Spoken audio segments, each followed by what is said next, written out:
Hey what's up guys, welcome back to my channel. और आज हम यहाँ पे बात करने वाले हैं कुछ इंपॉर्टेंट अपडेट्स के बारे में। आज हम यहाँ पे बात करेंगे सबमरीन्स के बारे में, लेकिन उससे पहले आप लोगों को कुछ चीज़ें जान लेनी ज़रूरी है। जैसे कि आप लोगों को पता होगा, यहाँ पे कुछ अपडेट्स भी निकल के आई हैं कि चाइनीज सर्वे शिप्स और साथ ही साथ सर्वेलांस शिप्स और इसके अलावा स्पाई शिप्स भी हैं जो इंडियन ओशन रीजन में करीबन 20 से 30 बार 2021 में यहाँ पे सर्वे कर चुकी हैं। साथ ही साथ इनकी जो सबमरीन्स हैं वो भी यहाँ पे दिखाई दी हैं। तो यहाँ पे आपको पता होगा कि कुछ समय पहले एक डिबेट चल रहा था कि इंडियन नेवी जो है वो थर्ड एयरक्राफ्ट कैरियर और सबमरीन्स दोनों ही यहाँ पे चाह रही थी, यानी कि उन्हें दोनों की रिक्वायरमेंट है। और डेफिनेटली हमें दोनों की ही रिक्वायरमेंट है आज के समय में, क्योंकि हमें एयरक्राफ्ट कैरियर बनाने में भी करीबन 8 से 10 साल लगने वाले हैं। तो यहाँ पे इंडियन नेवी ने यहाँ पे सबमरीन्स को भी चूज़ किया है।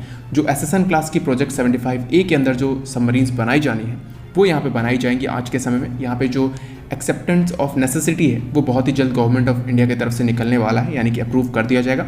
और उसके बाद यहाँ पे इंडियन नेवी जो बिडर है उसको सेलेक्ट करेगी और उसके बाद जो सबमरीन्स है वो यहाँ पे बनाई जाएंगी।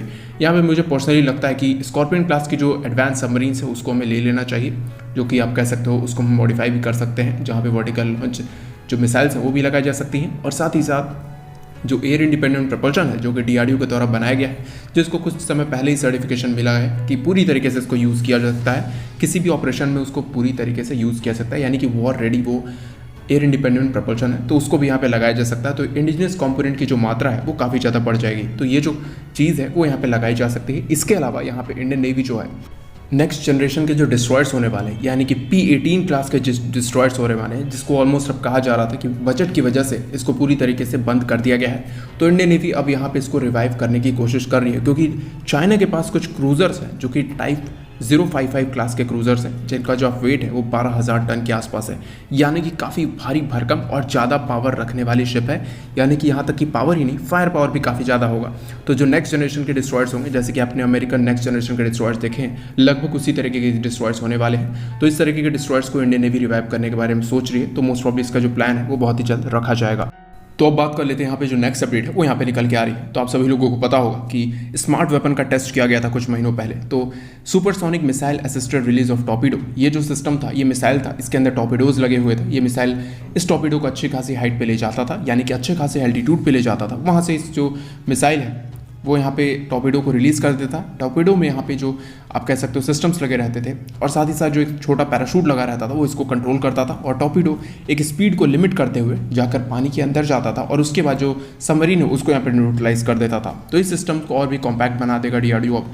तो यहाँ पे जो सिस्टम है वो DRDO को अपने 100 वेपन देखा होगा, यानी कि 100 ग्लाइड बॉम्ब्स देखे होंगे। बिल्कुल उसी तरीके के नए ग्लाइड बॉम्ब्स पे भी काम किया जा रहा है, जो कि इस तरीके के टॉर्पीडोज को कैरी करेगा। साथ ही साथ ये जो वेपन होगा ये P-8I और साथ ही साथ P-8A पोसाइडन और उसके अलावा जितने भी सिस्टम्स होंगे, यानी कि रशियन प्लेटफॉर्म हो गए, एंटी सबमरीन हो गए, यहाँ तक कि ड्रोनियर एयरक्राफ्ट को भी अगर मॉडिफाई किया जाता है तो उसमें से भी फायर किया जा सकेगा। यहाँ तक कि रोमियो हेलीकॉप्टर्स हो गए, उन सबसे फायर किया जा सकेगा। 25 से 30 किलोमीटर जो है वो 10 मिनट में ये जो बॉम्ब होगा वो सफ़र करने में सक्षम होगा। उसके बाद जो 20 किलोमीटर का जो एरिया है वो यहाँ पे जो टॉर्पीडो वो यहाँ पे कवर करने वाला होगा। तो अब बात कर लेते हैं यहाँ पे जो जियो पॉलिटिक्स खेला जा रहा है वर्ल्ड में। तो आप सभी लोगों को पता होगा कि कुछ दिनों पहले ही यहाँ पे रशिया और चाइना की तरफ से कुछ बयान निकल के आए थे कि वो बहुत ही जल्द हो सकता है कि एक मिलिट्री पैक्ट पे साइन करें, यानी कि रशिया और चाइना का मिलिट्री अलायंस बना लें। ये सारी चीज़ें आप सभी लोगों को पता होगा, रशिया भी क्वाड के अगेंस्ट है, चाइना भी क्वाड के अगेंस्ट है।